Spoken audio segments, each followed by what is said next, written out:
കൂട്ടുകാരെ, എല്ലാവർക്കും അസ്ത്ര ഗുരുകുലത്തിൻ്റെ ഇന്നത്തെ ക്ലാസ്സിലേക്ക് സ്വാഗതം. അപ്പോൾ നമ്മൾ ഇന്നിവിടെ ഡിസ്കസ് ചെയ്യുന്നത് 10ാം ക്ലാസ്സിൻ്റെ ഹിസ്റ്ററി പാഠപുസ്തകത്തിലെ ഒന്നാമത്തെ പാഠം, revolutions that influence the world. അല്ലേ? Revolutions that influence the world. എന്താണ്? ലോകത്തെ സ്വാധീനിച്ച വിപ്ലവങ്ങൾ. അതിൽ ആദ്യത്തെ ഭാഗമാണ് അമേരിക്കൻ വാർ ഓഫ് ഇൻഡിപെൻഡൻസ്. അപ്പോൾ അമേരിക്കൻ വാർ ഓഫ് ഇൻഡിപെൻഡൻസ് എത്ര എളുപ്പത്തിൽ പഠിക്കാൻ പറ്റുമോ അത്ര എളുപ്പത്തിൽ നമുക്ക് ശ്രമിച്ചു നോക്കാം. നിങ്ങൾ ശ്രദ്ധിച്ചിരിക്കുക, എന്നിട്ട് എന്ത് ചെയ്യുക, പോയിൻറ്റ്സായിട്ട് മനസ്സിലാക്കി വെക്കുക. അപ്പോൾ നിങ്ങൾക്ക് എളുപ്പത്തിൽ മനസ്സിലാവും, ഒരു ബുദ്ധിമുട്ടുണ്ടാവില്ല. എക്സാമിനൊക്കെ എന്തായാലും നമുക്ക് ഇമ്പോർട്ടൻ്റ് ആയിട്ടുള്ള ഭാഗമാണ്. പഠിച്ച് വെച്ചോ, നമുക്ക് ഉപകാരപ്പെടുന്നതായിരിക്കും. Okay, ready? നമ്മൾ സ്ക്രീനിൽ the American war of independence, American സ്വാതന്ത്ര്യ സമരത്ത് കാണുന്നുണ്ട്. അപ്പോൾ ആ സ്ലോഗൻ കൂടി ഒന്ന് നോക്കിയേ. നോ ടാക്സേഷൻ വിത്തൗട്ട് റെപ്രസെൻറ്റേഷൻ, പ്രാതിനിധ്യമില്ലാതെ നികുതിയില്ല എന്നുണ്ട്. ഓക്കെ, ഇതാരാണ് രൂപം നൽകിയത്? ജെയിംസ് ഓട്ടിസ് ആണ്. ഇത്രയും കാര്യങ്ങൾ നമ്മൾ ആദ്യം പഠിച്ചു നോക്കുക. നോ ടാക്സേഷൻ വിത്തൗട്ട് റെപ്രസെൻറ്റേഷൻ, മലയാളത്തിലാണെങ്കിൽ പ്രാതിനിധ്യമില്ലാതെ നികുതിയില്ല. ആരാണ് ഇത് രൂപം കൊടുത്തത്? ആരാണ് രൂപം നൽകിയത്? ജെയിംസ് ഓട്ടിസ് ആണ്. എപ്പോഴാണ്? 18ാം നൂറ്റാണ്ടിൻ്റെ രണ്ടാം പകുതിയോടുകൂടി വടക്കേ അമേരിക്കയുടെ വിവിധ ഭാഗങ്ങളിൽ മുഴങ്ങിക്കേട്ട മുദ്രാവാക്യമായിരുന്നു. This was a slogan that thundered along different parts of North America in second half of the 18th century.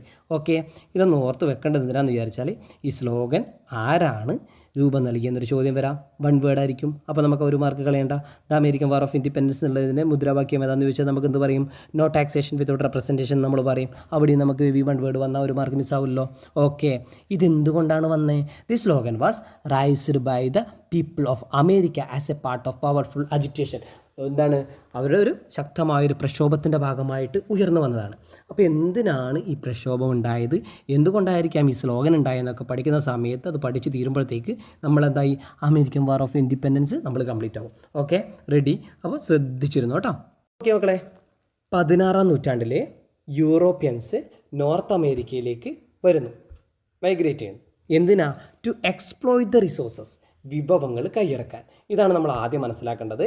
16ാം നൂറ്റാണ്ടിലാണ് യൂറോപ്യൻസാണ് വരുന്നത്, നോർത്ത് അമേരിക്കയിലേക്കാണ് വിഭവങ്ങൾ കൈയടക്കാൻ വേണ്ടിയിട്ട്, അല്ലെങ്കിൽ ടു എക്സ്പ്ലോയിറ്റ് ദ റിസോഴ്സസ്, ഇതിനാണ് അവർ വരുന്നത്. ഓക്കെ, നമ്മളപ്പോൾ മനസ്സിലാക്കി പോയിൻറ്റ്സ് ഒന്ന് ഓർത്ത് വെച്ചാൽ മതി, നമുക്ക് പെട്ടെന്ന് പഠിക്കാൻ പറ്റും. ഓക്കെ, പോയിൻറ്റ്സ് ഒന്ന് മനസ്സിൽ സേവ് ആയിക്കോട്ടോ. 16ാം നൂറ്റാണ്ടിൽ യൂറോപ്പിൽ നിന്ന് വടക്കേ അമേരിക്കയിലേക്ക് മൈഗ്രേറ്റ് ചെയ്യുന്നു, വിഭവങ്ങൾ കൈയടക്കാൻ വേണ്ടിയിട്ട്. ഓക്കെ, ഇതാണ് നമ്മുടെ ആദ്യത്തെ പോയിൻ്റ്. പഠിക്കുവാണേ. 18th century England had established 13 colonies in the eastern coast of North America. അതായത് 18ാം നൂറ്റാണ്ടോടെ ഇംഗ്ലണ്ട് വടക്കേ അമേരിക്കയുടെ കിഴക്കൻ തീരങ്ങളിൽ 13 കോളനികൾ സ്ഥാപിച്ചു. ആ 13 കോളനികളുടെ പേര് അവിടെയുണ്ട്. ചിലവർ പഠിച്ച് ബൈഹാർട്ടാക്കി വെച്ചിട്ടുണ്ടാവും, എങ്കിലും ഒന്ന് വായിച്ച് നോക്കണം. അതിലോരോ ചില പേരുകൾ നമുക്ക് വളരെ ഇമ്പോർട്ടൻ്റ് ആയിട്ടുണ്ട്. അപ്പോൾ അത് ശ്രദ്ധിക്കുക. എത്ര കോളനികളാണ്? 13 കോളനികൾ. ഏത് നൂറ്റാണ്ടിലാണ്? 18ാം നൂറ്റാണ്ടിലാണ്, 18th centuryയിലാണ്. ഓർക്കാം, 16ാം നൂറ്റാണ്ടിൽ വന്നു, അതിൻ്റെ കാര്യങ്ങൾ നമ്മൾ പറഞ്ഞു. അതിനുശേഷം 18ാം നൂറ്റാണ്ടിൽ എന്ത് ചെയ്യാണ്? 13 കോളനികൾ സ്ഥാപിച്ചു. ഓക്കെ, ആ പോയിൻ്റ് ഒന്ന് മനസ്സിൽ സേവ് ആക്കിക്കോ. ഓക്കെ മക്കളെ, അപ്പം നോക്കി ശ്രദ്ധിച്ചിരുന്നോ? നമ്മളിവിടെ ഇമ്പോർട്ടൻ്റ് ആയിട്ടൊരു ഭാഗമാണ് നോക്കുന്നത്. എന്താണ്? മെർക്കൻറ്റലിസം എന്നാണ് നമ്മൾ ആദ്യം പഠിക്കേണ്ടത്. അതിന് മുമ്പ് ഞാൻ ആ പാരഗ്രാഫ് ഒന്ന് വായിച്ച് നമുക്ക് എക്സ്പ്ലെയിൻ ചെയ്യാം. Okay, the British treated American colonies as centres for collecting raw materials for the industry and as a market for selling their products. അതായത് തങ്ങളുടെ വ്യവസായങ്ങൾക്ക് ആവശ്യമായ അസംസ്കൃത വസ്തുക്കൾ ശേഖരിക്കാനുള്ള കേന്ദ്രമായിട്ടും ഉൽപ്പന്നങ്ങൾ വിറ്റഴിക്കാനുള്ള കമ്പോളമായിട്ടും ഇംഗ്ലീഷുകാർ അമേരിക്കൻ കോളനികളെ കണക്കാക്കി. ഇതാണ് ആദ്യത്തെ പാരഗ്രാഫിലെ ഭാഗം പറയുന്നത്. ഓക്കെ, അപ്പം ബ്രിട്ടീഷുകാർ എന്താണ് കണക്കാക്കിയത്? അതായത് അവരുടെ വ്യവസായങ്ങൾക്ക് അസംസ്കൃത വസ്തുക്കൾ ഇവിടെ തന്നെ ശേഖരിക്കണം, റോ മെറ്റീരിയൽസ് കളക്ട് ചെയ്യണം, അതുപോലെ തന്നെ അത് വിറ്റഴിക്കാനുള്ള കമ്പോളം. അതായിട്ടാണ് ഈ അമേരിക്കൻ കോളനികളെ ബ്രിട്ടീഷുകാർ കണക്കാക്കിയത്. അപ്പോൾ നെക്സ്റ്റ് നമ്മൾ പഠിക്കാൻ പോകുന്നത് എന്താണ് മെർക്കൻറ്റലിസം. ഓക്കെ, നോക്കുക. അത് ഞാൻ മലയാളം പറയാം. മാതൃരാജ്യമായ ഇംഗ്ലണ്ടിൻ്റെ സഹായത്താൽ കച്ചവടക്കാർ ഈ കോളനികൾ നടപ്പിലാക്കിയ വാണിജ്യ നയമാണ് എന്ത് പേരിൽ അറിയപ്പെടുന്നത്?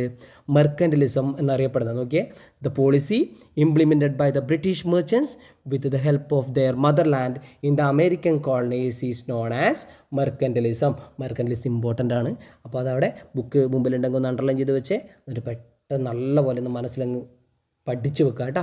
ഓക്കെ, ഇത് തൊട്ട് താഴെ എന്തുണ്ട്?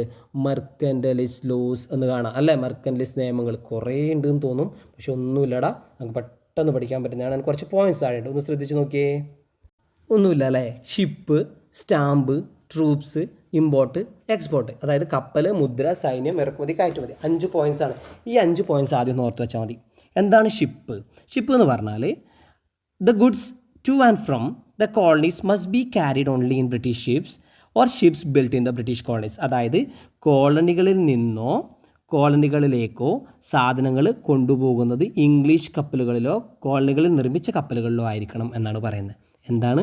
കോളനികളിൽ നിന്നോ അല്ലെങ്കിൽ കോളനികളിലേക്കോ സാധനങ്ങൾ കൊണ്ടുവരുന്നത് എങ്കിലായിരിക്കണം? ഒന്നിക്ക് ഇംഗ്ലീഷ് കപ്പലിലായിരിക്കണം, അല്ലെങ്കിൽ കോളനികളിൽ നിർമ്മിച്ച കപ്പലിലായിരിക്കണം. അല്ലാണ്ട് വേറെ എവിടുന്ന് ഒരു ഷിപ്സും അനുവദിക്കില്ല. അപ്പോൾ ഒന്നാമത്തേത് ഷിപ്പാണ്. ഓക്കെ, റെഡി അല്ലേ? രണ്ടാമത്തെ നോക്കിയേ, സ്റ്റാമ്പ് അഥവാ മുദ്ര എന്നാണ് മലയാളത്തിൽ പറയാം. എന്താ സ്റ്റാമ്പ്? ഒന്ന് എക്സ്പ്ലെയിൻ ചെയ്ത് നോക്കിയേ. British stamp must be affixed on all the legal documents, newspapers, pamphlets, licence. എന്താണ് നോക്കിയേ? കോളനികളിലെ നിയമപരമായ പ്രമാണങ്ങൾ, അതുപോലെ തന്നെ പത്രങ്ങൾ, വർത്തമാന പത്രങ്ങൾ, ലഘുലേഖകൾ, ലൈസൻസ് തുടങ്ങിയവയിലെല്ലാം എന്ത് വേണം? ഇംഗ്ലണ്ടിൻ്റെ മുദ്ര പതിപ്പിക്കണം എന്നാണ് പറയുന്നത്. അപ്പോൾ ഈ സ്റ്റാമ്പ് അഥവാ മുദ്ര എന്ന് നമ്മുടെ മനസ്സിലേക്ക് വരുമ്പോൾ തന്നെ നമ്മൾ ഈ കാര്യങ്ങൾ മുഴുവൻ ഓർത്ത് വെക്കണം. ഓക്കെ, റെഡിയല്ലേ? മൂന്നാമത്തെ പോയിന്റ് ട്രൂപ്സ് ആണ്. അപ്പോൾ ട്രൂപ്സ് എന്താണെന്ന് നോക്കിയേ.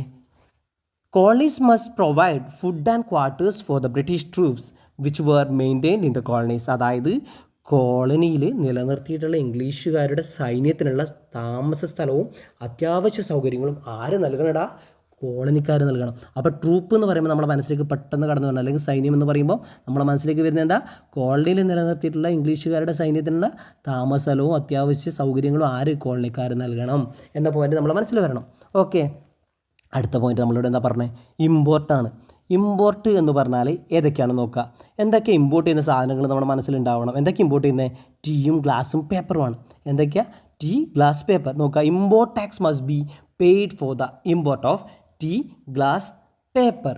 നോക്കിയേ, കോളനികൾ ഇറക്കുമതി ചെയ്യുന്ന തേയില, ഗ്ലാസ്, കടലാസ് എന്നിവയ്ക്ക് ഇറക്കുമതി ചുങ്കം നൽകണം, അല്ലെങ്കിൽ ഇംഗ്ലീഷിൽ ഇമ്പോർട്ട് ടാക്സ് നൽകണം എന്നാണ് പറയുന്നത്. അപ്പോൾ ഇമ്പോർട്ടിന് നമുക്ക് ഇമ്പോർട്ട് എന്നുള്ള പോയിന്റ് കിട്ടുമ്പോൾ നമ്മുടെ മനസ്സിൽ ഇതൊക്കെ വരില്ലേ?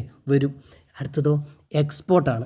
അപ്പോൾ എക്സ്പോർട്ടിന് നമ്മൾ എങ്ങനെ എക്സ്പ്ലെയിൻ ചെയ്യുക? കോളനികളിൽ ഉൽപ്പാദിച്ചിരുന്ന പഞ്ചസാര, കമ്പിളി, പരുത്തി, പുകയില തുടങ്ങിയവ ഇംഗ്ലണ്ടിലേക്ക് മാത്രമേ കയറ്റിയേക്കാവൂ.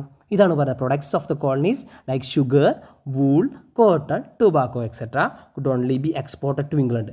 എന്താണ്? എങ്ങോട്ട് മാത്രമേ കയറ്റിയേക്കാവൂ? ഇംഗ്ലണ്ടിലേക്ക് മാത്രമേ കയറ്റിയേക്കാവൂ. ഏതൊക്കെയാണ് സാധനങ്ങൾ? ഷുഗറും, വൂളും, കോട്ടണും, ടൊബാക്കോവും, പഞ്ചസാര, കമ്പിളി, പരുത്തി, പുകയില. ഇത്രയും കാര്യങ്ങൾ, ഈ 5 പോയിൻറ്റ്സ് നമ്മുടെ മനസ്സിൽ വന്നാൽ നമ്മൾ പെട്ടെന്ന് ഈ 5 പോയിൻറ്റ്സ് പഠിച്ചു വെച്ചാൽ നമ്മൾ ബാക്കി എക്സ്പ്ലെയിൻ ചെയ്ത് എഴുതാൻ പറ്റണം.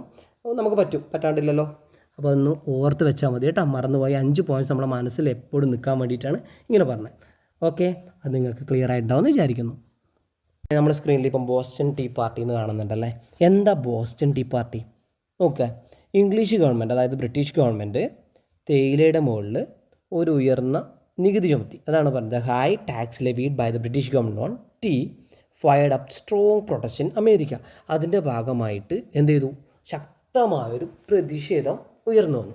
ഓക്കെ, അങ്ങനെ ഈ ഇയർ എന്ന് ഓർത്ത് വെക്കുക.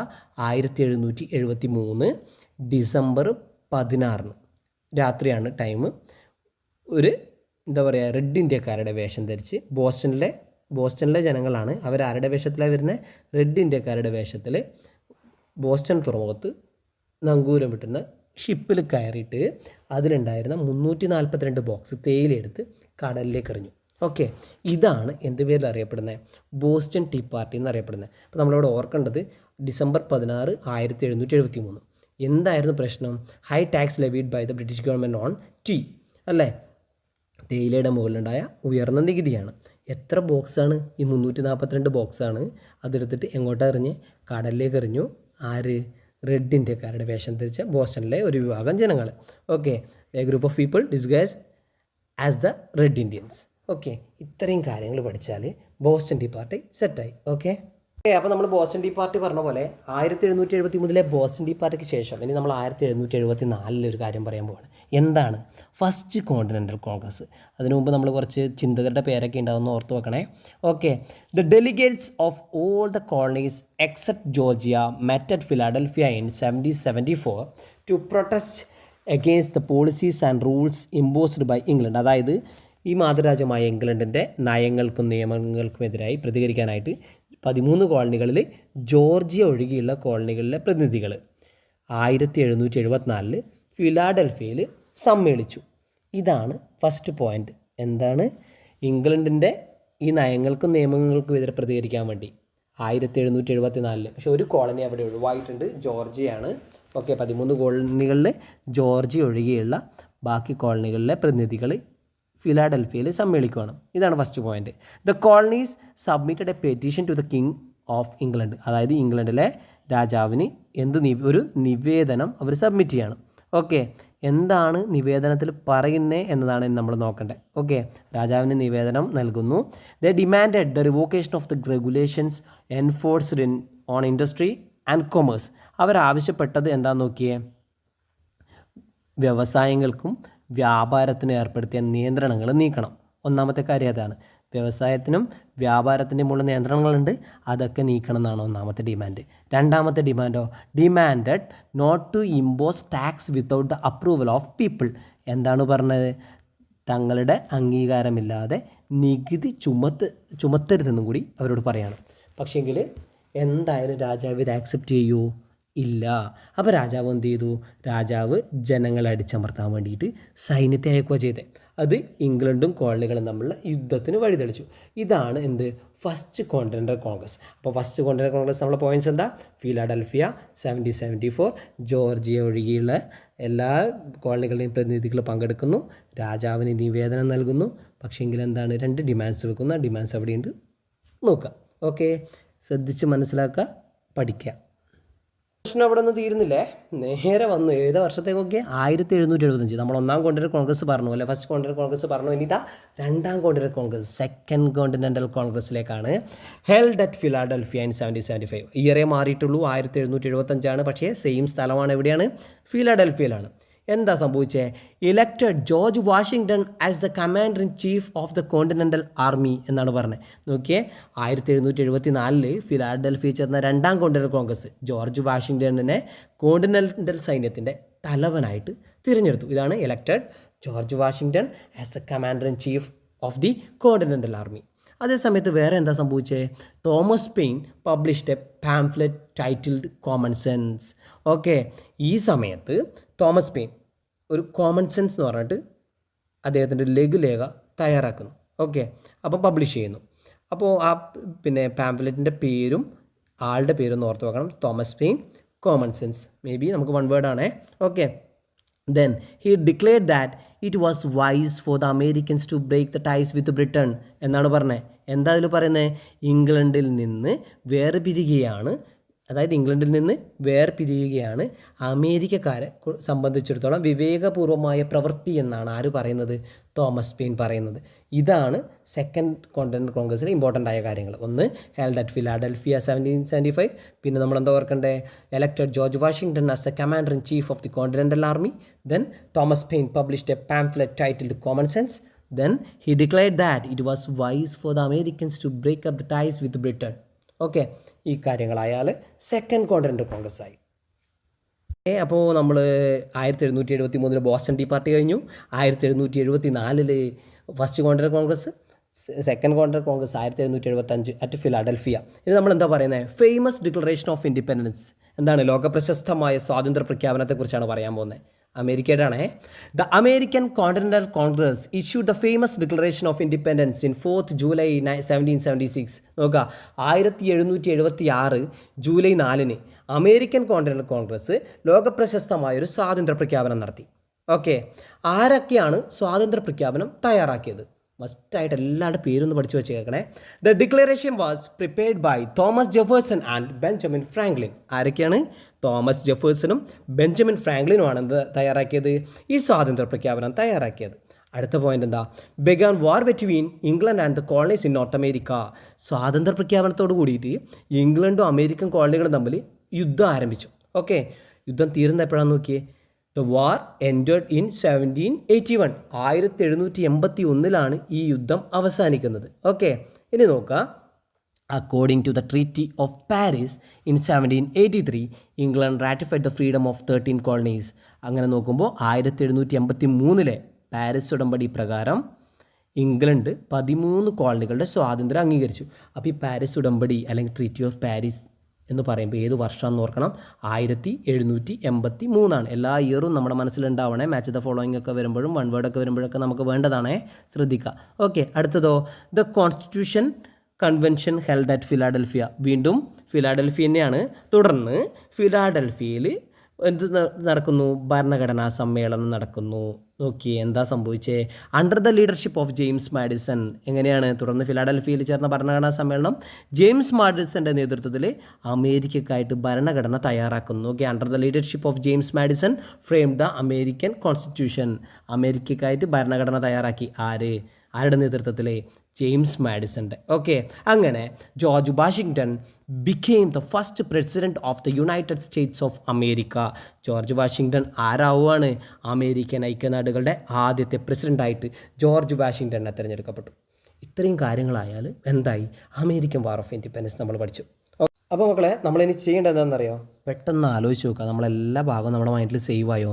ഇല്ലെങ്കിൽ വീണ്ടും ഒന്ന് കേട്ടിട്ടോ, ഇങ്ങനെ ബുക്കൊക്കെ ഒന്ന് തുറന്നു നോക്കിയിട്ടോ അതൊക്കെ ഒന്ന് സേവ് ആക്കി വെക്കാം. അപ്പം മൈൻഡിൽ അത് സെറ്റായി കഴിഞ്ഞാൽ പിന്നെ ഇതുപോലെ നമുക്ക് ഈ വർഷം മുഴുവൻ നമുക്ക് ഓരോ എക്സാമിനും ചോദ്യങ്ങൾ വരുമ്പോൾ നമുക്ക് ആൻസർ ചെയ്യാനുണ്ടാവും. ഓക്കെ, അപ്പോൾ SLC ആണെന്നുള്ള ബോധ്യത്തോടു കൂടി നന്നായിട്ട് പഠിക്കുക. നമ്മൾ പിന്നെ നിങ്ങളുടെ സജഷൻസ് ഞങ്ങളോട് പറയുക. ഞങ്ങൾ അതിനാണെങ്കിൽ നിങ്ങൾ ക്ലാസ്സൊക്കെ അപ്ലോഡ് ചെയ്ത് തരാം. ഫ്രണ്ട്സിനൊക്കെ ഷെയർ ചെയ്ത് കൊടുക്കുക. ഓക്കെ, അപ്പോൾ നമുക്ക് അടുത്ത ക്ലാസ്സിൽ കാണാം. Okay, bye bye.